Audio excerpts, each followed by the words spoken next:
नेपालीमा डरलाग्दो कथा र घटना भन्ने च्यानल त्रिकोण टेल्सलाई सब्स्क्राइब गर्नुहोस् र बेल आइकन थिच्नुहोस्।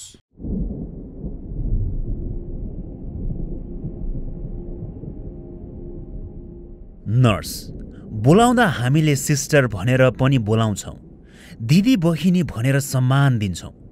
अस्पतालमा डाक्टरहरूले जे जस्तो औषधि उपचार गरे तापनि माया र सद्भाव दिने भनेको प्राय नर्सहरूले नै हो।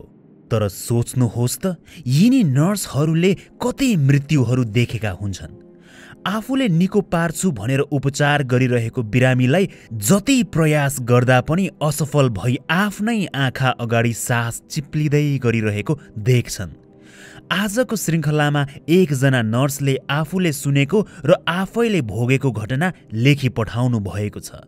सुनौ त्रिकोण टेल्सको 119 श्रृङ्खलामा केही सत्य घटनाहरू। मेरो नाम समीरा। यो घटना मेरो काकाले सुनाउनु भएको थियो। काका सानो हुँदा उहाँसँग घटेको घटना। मेरो काकाहरू त्यति बेला नेपालगञ्जमा बस्नुहुन्थ्यो। मेरो काका घरको सबैभन्दा कान्छो हुनुहुन्थ्यो र मेरी कान्छी फुपू काका भन्दा 2 वर्ष मात्रै ठुली हुनुहुन्थ्यो। 2 जनाको उमेरमा त्यति धेरै अन्तर नभएको हुनाले 2 जना सधैँ मिल्नुहुन्थ्यो। कहिले काहीँ मात्रै झगडा गर्नुहुन्थ्यो। जता गए पनि सँगै जाने गर्नुहुन्थ्यो। काका भने सानो हुँदा निकै चकचके, अलि धेरै नै बदमासी गर्नुहुन्थ्यो। टोलको सबैजना काकाको चकचकेपन देखेर वाक्क दिक्क भइसक्नु भएको थियो। भूत राति मात्रै देखिन्छ भन्ने कुरा साँचो नहुने रहेछ।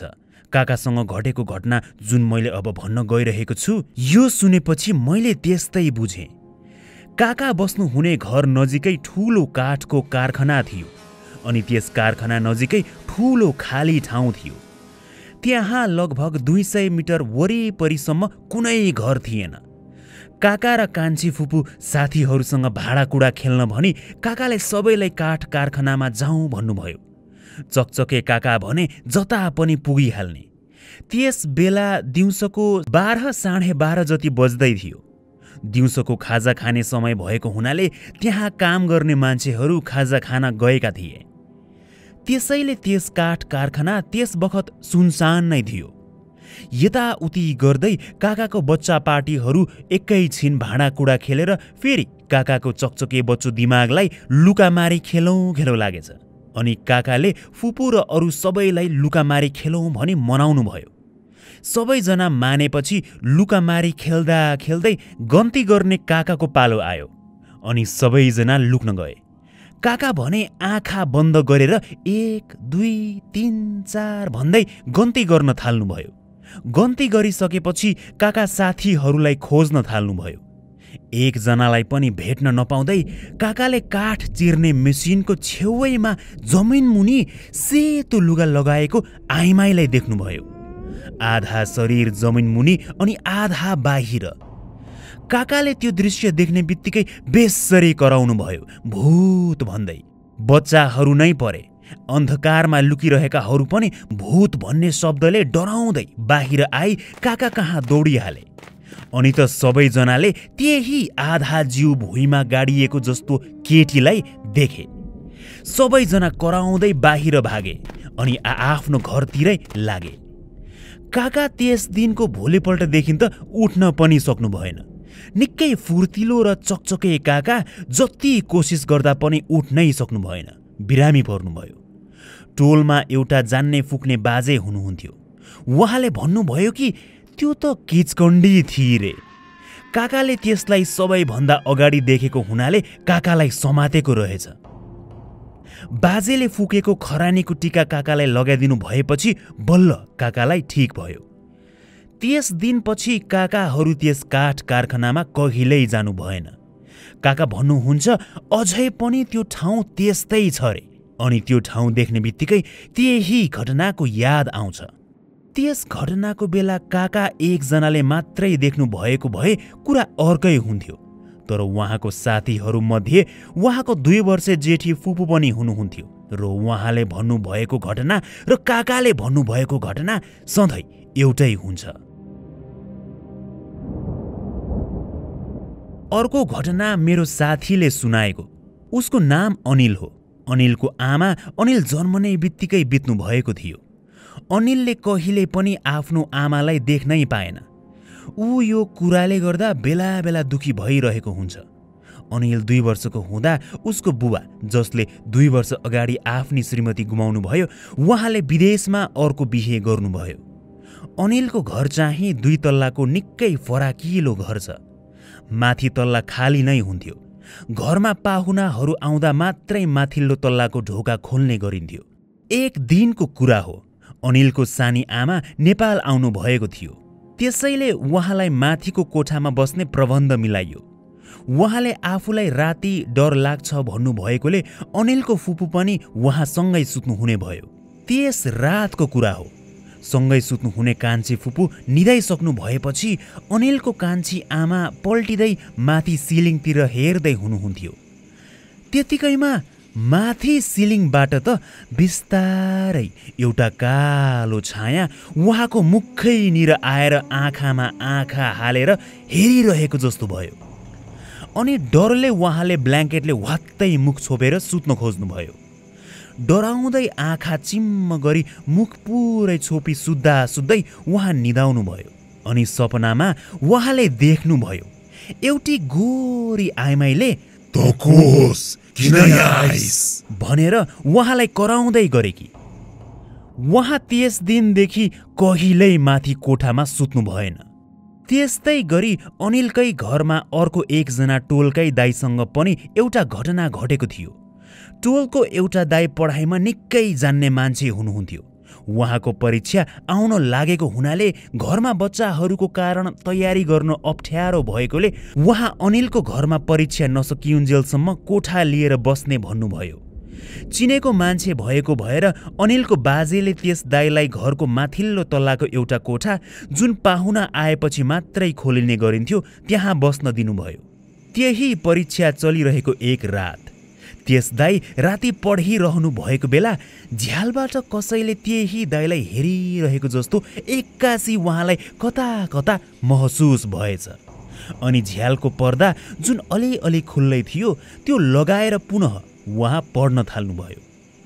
केही समयमा दाइलाई निन्द्रा लागेपछि बत्तीहरू निभाएर दाइ पलङमा पल्टिनुभयो। दाइ पलङमा त्यसरी उत्तानो परेर पल्टिनु भएको एकै छिनमा दाइलाई पनि अनिलको सानी आमालाई भएको झैँ एउटा कालो छाया माथि सिलिङबाट सट्ट आई दाइको मुखै नजिक टक्क हावामा तैरिएर अडिएको जस्तो लाग्यो। दाइ झस्किएर झसङ्ग भई यताउता हेर्नुभयो, तर केही देख्नु भएन। उहाँलाई त्यस्तो डर त लागेन अनि केही समयमा सुत्नुभयो। तर भोलिपल्ट बिहान त पुरै बिरामी भएको झैँ हुनुभयो। दाइको सोही दिनको परीक्षा पनि राम्रो भएन।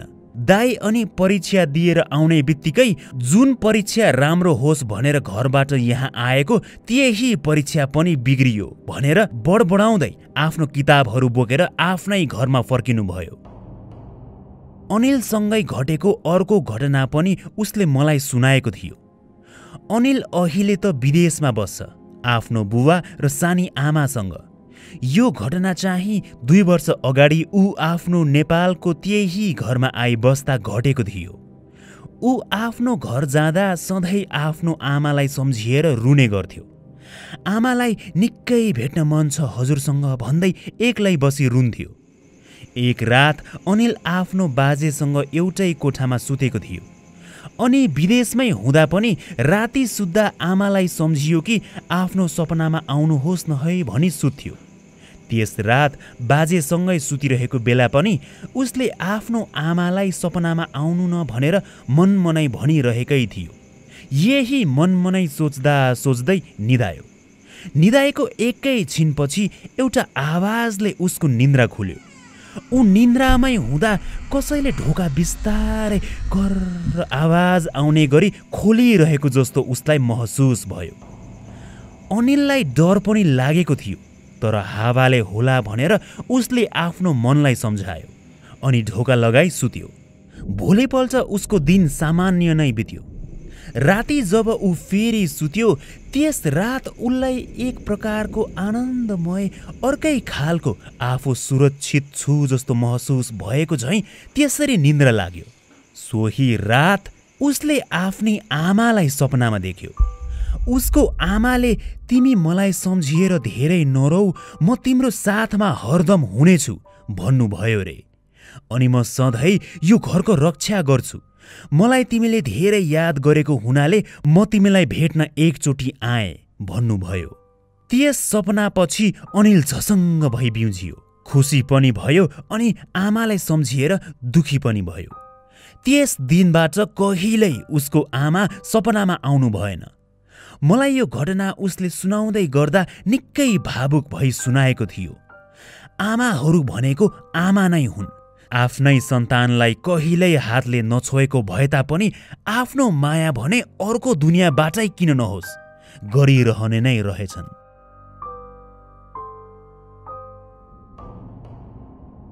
यो घटना मसँग 6 महिना अगाडि घटेको थियो। भारतको दिल्लीमा घटेको। म नर्सिङ कोर्स गर्दै थिएँ अनि मेरो ड्युटी भने दिल्लीको मणिपाल अस्पतालमा थियो। दिउँसो म क्लास जाने गर्थेँ र राति चाहिँ ड्युटी गर्नु पर्थ्यो। कोभिड-19 को समय भएको भएर मैले सधैँ ओभरटाइम काम गर्थेँ। मेरो ड्युटी बेलुकाको 5 देखि 11 बजेसम्म हुन्थ्यो। तर मैले सधैँ ओभरटाइम गरेको हुनाले अबेर भई रातिको 12 या 1 बज्थ्यो। मलाई मान्छेहरूको मद्दत गर्न चाहिँ निकै मनपर्छ। त्यसैले म सकेसम्म आफ्नो ड्युटी निकै मन लगाएर गर्थेँ।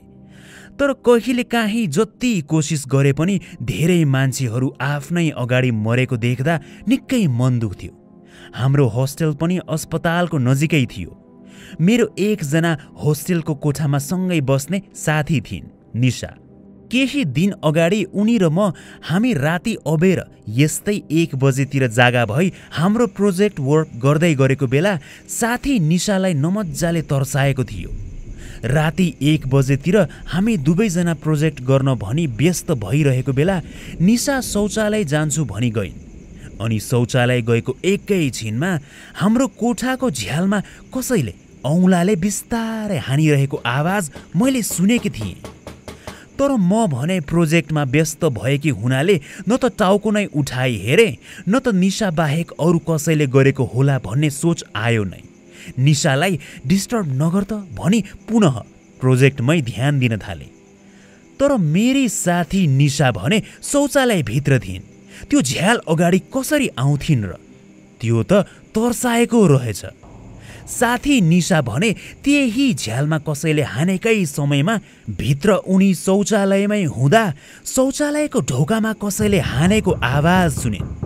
मैले जसरी त्यो झ्यालमा उनले हानेको भन्ने सोचेको थिएँ त्यसरी नै उनले चाहिँ उनी बसेको शौचालयको ढोकामा मैले हानेको भन्ने सोचिन् अनि मलाई बोलाएकी थिइन्। तर मैले केही उत्तर नदिएको सुनेपछि बाहिर आएर हेर्दा एउटा कालो छाया ढोकै छेउमा उभिरहेको देखिन्। अनि त्यस रातबाट उनी बिरामी परेकी थिइन्। उनी बिरामी परेकी हुनाले उनी अनि आफ्नो घर फर्किन्। त्यस हामी बसेको होस्टेल एरियातिर तर्साउने कुरा त मलाई पनि थाहा थियो। झन् त्यस रात तर्साएको बेला मेरी साथी आत्तिएको देखेर म पनि धेरै आत्तिएकी थिएँ। त्यही पनि मेरो ध्यान ड्युटीतिरै भएको हुनाले वास्ता गरेकी थिइनँ। अस्पतालको मुर्दा घर पनि नजिकै थियो। राति मान्छे रोएको आवाजहरू र कहिलेकाहीँ झ्याल ढकढकाएको जस्तो भइरहन्थ्यो। मेरो त्यस होस्टेलको कोठा साथी निशा गएपछि कोठामा म एक्लै भएँ। एक रात ड्युटी सकेर रातिको 12:30 बजेतिर म होस्टेलको कोठामा आएकी थिएँ अनि भोलिपल्टको रुटिन चेक गर्दै थिएँ। त्यति बेला होस्टेल बाहिर कुकुरहरू साह्रै नै भुकेको आवाज आयो अनि कसैले ढुङ्गा होस्टेलको भित्तामा हान्यो। मलाई निकै डर लागेको थियो, कतै चोर होला कि भनेर। म छिटो छिटो बत्ती निभाएर ब्ल्याङ्केट ओढेर पल्टिहालेँ। फेरि एकैछिनपछि झ्यालतिरबाट कोही हिँडेको जस्तो लाग्यो अनि एकैछिनमा फेरि मान्छेहरू रोएको आवाज आयो। म डरले ब्ल्याङ्केटबाट बाहिर हेर्नै सकिरहेकी थिइनँ। त्यस रात त्यत्तिकै बित्यो। दिउँसो त म ड्युटीमै व्यस्त हुन्थे अनि राति आफ्नै पढाइ ह्यानत्यानतिर जसो तसो गरी 20 दिन जति त्यही कोठामै बिताएकी थिएँ। ड्युटीको बेला एक त एउटा 8 वर्षे सानो केटो कोरोना लागेर बिरामी भई एडमिट भएको थियो। सधैँ उही भाइसँग ड्युटीको बेला भेट हुन्थ्यो, त्यसैले मलाई उसको धेरै माया लाग्थ्यो र उसले पनि मलाई आफ्नै दिदी जसरी माया गर्थ्यो। उसलाई अचानक कोरोनाले च्यापेर उसको मृत्यु भयो। मैले उसलाई बचाउन धेरै कोसिस गरेँ, तर मैले उसलाई बचाउनै सकिनँ। त्यो दिनबाट मेरो मन साह्रै दुखिरहेको थियो। आफ्नै कोही भाइ बितेको जस्तो महसुस भइरहेको थियो। यो घटनाको केही दिनपछि मेरो बिदा भयो र बिदापछि मेरो पोस्ट पनि बढ्यो अनि मलाई बेंगलोर ट्रान्सफर हुने कुरा भयो। बिदामा जानु अगाडिको राति मलाई निन्द्रा नै लागेको थिएन। मैले त्यही सानो भाइलाई याद गर्दै थिएँ र आँसु आइरहेको थियो। म त्यसरी दुखी भई बसिरहेको बेला मेरो कोठाको ढोका बिस्तारै आफै खुल्यो। सोचमा डुबिरहेकी म एक्कासी त्यो बिस्तारै खुल्दै गरेको ढोकामा मेरो ध्यान गयो अनि उठेर ढोका लगाउन पनि डर लाग्न थाल्यो त्यो आफै खुलिरहेको ढोका देखेर। त्यही समयतिर बाहिर भने अस्तिकै जसरी कुकुरहरू भुक्न थाले अनि म आफूलाई सम्हालेर आज यहाँ सुत्ने अन्तिम रात त हो, किन डराउनु पर्यो भन्दै उठेर ढोका लक गरिदिएँ अनि फेरि सुत्न लागे। अनि सपनामा मैले त्यही मरेको सानो भाइलाई देखेँ। उसले सपनामा मलाई छोडेर जान लाग्नु भयो दिदी, हजुर जता जानु भए पनि मलाई नबिर्सिनु ल भन्यो। उसले त्यति भनेपछि म त सपनाबाट झसङ्गै भई बिउझिहालेँ। मलाई निकै डर पनि लागिरहेको थियो र दुःख पनि। मरेर गए पनि त्यो सानो भाइले मलाई याद गरिरहेको रहेछ। त्यस दिनपछि सोही भाइ कहिल्यै मेरो सपनामा आएन। त्यसरी हाम्रै अगाडि धेरै बिरामीहरू अस्पतालमा मर्ने गर्छन्। उनीहरूको अन्तिम समयमा सँगै हुने भनेका हामी नर्सहरू नै हौँ। आफूले बचाउन निकै धेरै प्रयास गरेका बिरामीहरू मरेको देख्दा निकै दुःख लागेर आउँछ। तर यो सबै जीवनको एउटा तितो सत्य नै त हो।